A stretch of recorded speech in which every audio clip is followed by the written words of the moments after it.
तो दोस्तों आज का हमारा टॉपिक है UP board solution class 12 physics chapter number 10 तरंग प्रकाशिकी।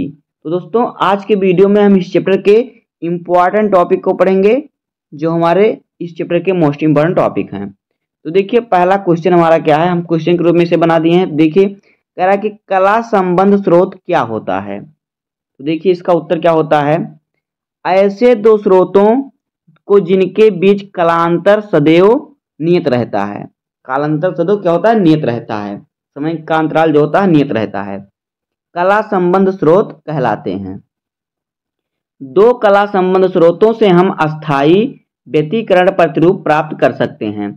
ऐसे स्रोत किसी युक्ति द्वारा एक ही स्रोत से प्राप्त किए जाते हैं। ये होता है कला संबंध स्रोत। अब देखिए एक बार और देख लीजिए, ऐसे दो स्रोतों को जिनके बीच कालांतर यानी समय का अंतराल सदैव नियत रहता है, कला संबंध स्रोत कहलाते हैं। दो कला संबंध स्रोत से हम अस्थाई व्यतिकरण प्रतिरूप प्राप्त कर सकते हैं। ऐसे स्रोत किसी युक्ति द्वारा एक ही स्रोत से प्राप्त किए जाते हैं। अब देखिए अगला क्या है,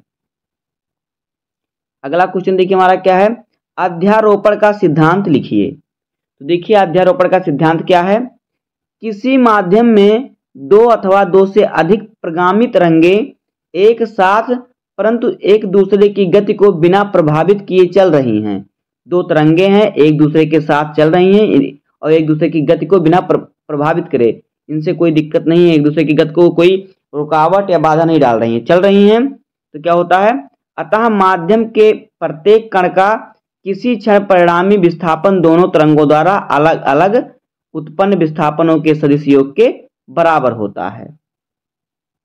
तो क्या होगा, इनके अगर एक ही माध्यम में चल रहे हैं तो इनका विस्थापन जो होगा दोनों का क्या होगा, इसके विस्थापनों के सदिश विस्थापनों के बराबर होगा। दोनों का अलग अलग जो विस्थापन होगा इनके सदिश विस्थापन के योग के बराबर होगा। इस सिद्धांत को अध्यारोपण का सिद्धांत कहते हैं। ये होता है अध्यारोपण का सिद्धांत। अब देखिए अगला क्वेश्चन, अगला टॉपिक देखिए हमारा, ध्रुवण कोण से क्या तात्पर्य है, या फिर ध्रुवण कोण से आप क्या समझते हैं, या फिर ध्रुवण कोण क्या है। तो देखिए ध्रुवण कोण क्या होता है, देखिए पारदर्शी माध्यम पर आपतित प्रकाश का वह आपतन कोण जिसके लिए परावर्तित प्रकाश पूर्णतया समतल ध्रुवित होता है।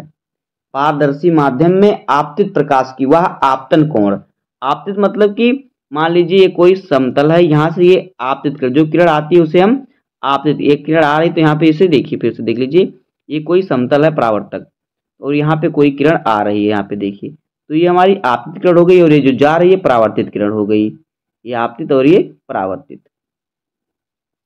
तो क्या कह रहा है, परावर्तित किरण तथा पूर्णतया समतल ध्रुवित होता है, यहाँ पे समतल है जो ध्रुवित होता है, ये ध्रुवण कोण कहलाता है।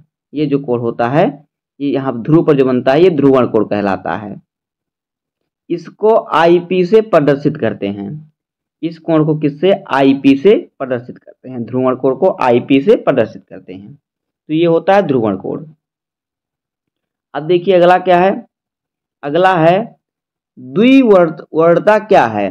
द्विवर्णता क्या है, तो देखिए उत्तर, टूरमैलीन क्रिस्टल द्वारा द्वि अपवर्तन की घटना में इस क्रिस्टल द्वारा दो ध्रुवित अपवर्तित किरणों में से एक किरण को क्रिस्टल द्वारा अवशोषित करने का गुण द्विवर्णता कहलाता है।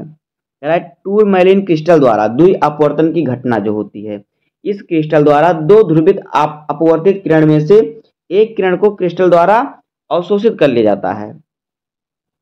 जो अवशोषित करने का गुण होता है वही होता है द्विवर्णता कहलाता है। अब देखिए अगला क्वेश्चन क्या है, देखिए क्या कह रहा है कि द्वि अपवर्तन से आप क्या समझते हैं। तो देखिए द्वि अपवर्तन क्या होता है, हमारा हेडिंग है द्वि अपवर्तन, डबल रिफ्रैक्शन। तो देखिए टूरमैलीन कैल्साइट क्वार्ट्ज जैसे कुछ क्रिस्टल ऐसे होते हैं कि जब उन पर साधारण प्रकाश यानी आध्वित प्रकाश, साधारण प्रकाश, ऑर्डिनरी किरण प्रकाश की कोई किरण डाली जाती है, यानी साधारण प्रकाश की कोई किरण डाली जाती है, तो वह क्रिस्टल में प्रवेश करने पर दो अपवर्तित किरणों में बट जाते हैं। साधारण प्रकाश उस पर डाली जाती है तो ये जब इसमें प्रवेश करते हैं इस क्रिस्टल में, तो ये बाद में क्या करते हैं, यहाँ से मान लीजिए कि ये किरण यहाँ से जा रही है, क्रिस्टल में प्रवेश कर रही है यहाँ पे, तो ये 2 अपवर्तित किरणों में बदल जाएगी, बदल जाती है। उसके बाद इस घटना को द्वि अपवर्तन कहते हैं।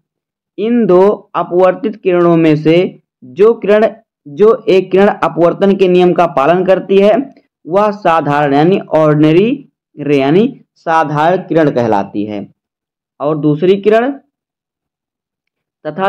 किरण जो अपवर्तन के नियमों का पालन नहीं कर सकती या नहीं करती वो असाधारण यानी एक्स्ट्रा ऑर्डिनरी किरण कहलाती है, असाधारण किरण कहलाती है।